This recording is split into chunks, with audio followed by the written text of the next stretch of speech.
So following on from my last video, here is the cassette as clean as I managed to get it, so I'm quite pleased with that. This is me installing the new bottom bracket after I got the old one out. Went in fine.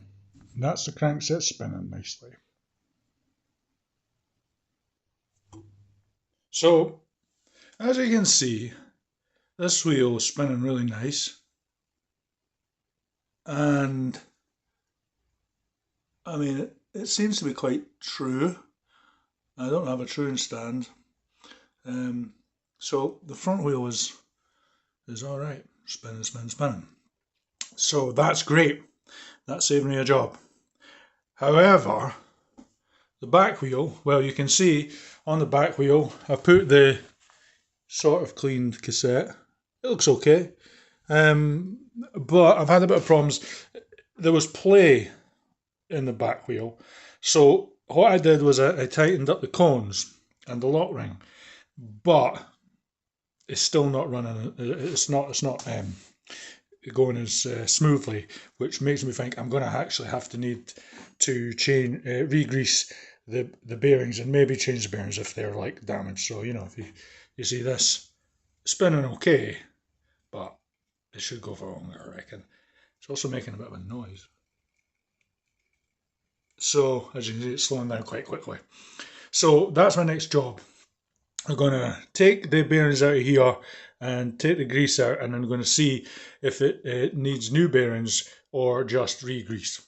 So that's fairly straightforward, so I'm going to do that. And also, this wheel, I don't know if you can see, is much less, it's wobbly, it needs trued and dished, and, well actually dished okay, I'm looking here. Well, we'll see. Anyway, it needs sorted, so I'm going to do that, that's my next thing. So the first thing to do is to take the quick release skewer off. Now, it can be quite fiddly to get at the bearings, so I'm going to, let's have a look. Yeah, I'm going to have to take, I reckon I'm going to have to take the cassette off, plus I don't want to get any grease on the cassette because that'll gunk it up after I've went to the effort of cleaning it. So, the tool, and this is chain whip, and I'm always terrible at this, and I always need to check which way it goes. So, see if I can be okay. Come on. Oh, I hadn't tightened it, so I don't even need to use that. So that comes off, and now when you're doing this, be careful because they'll move about. That's the cat's trying to get in. So I'll put that to one side now. Oh, they really want in. Okay, so next thing to do is to use some kind of cone spanner to take this and take the lock ring off, and then take these out, and then I'll get tweezers and collect the ball bearings, and then I'll clean the inside of the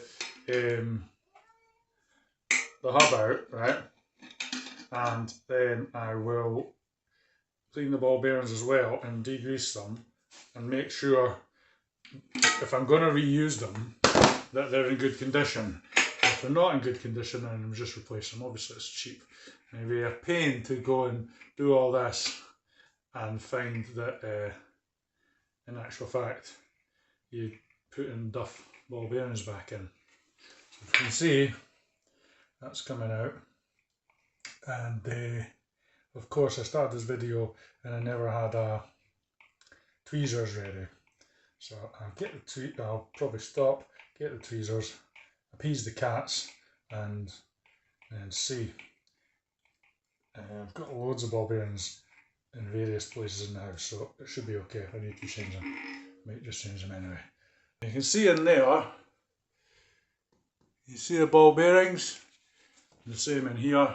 Now, the other day, I did grease them.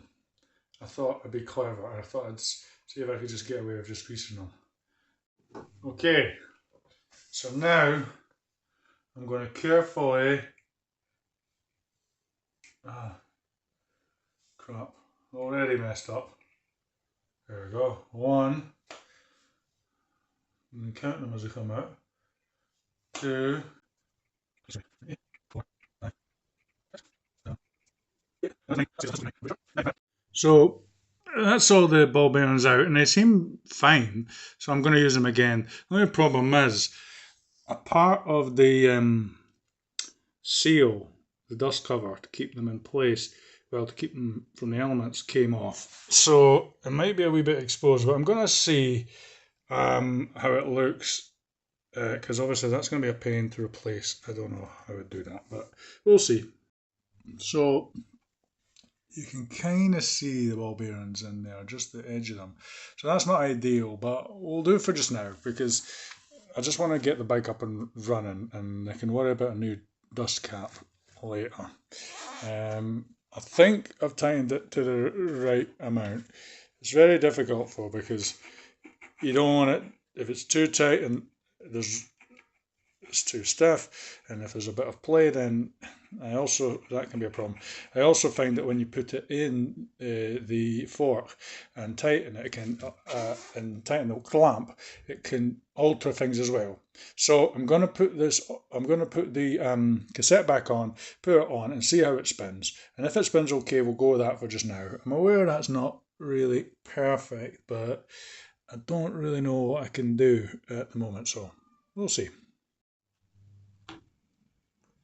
So it's definitely better than it was. So we'll go with that for just now. It's maybe something that will need redone again. But yeah, spinning freer than it was.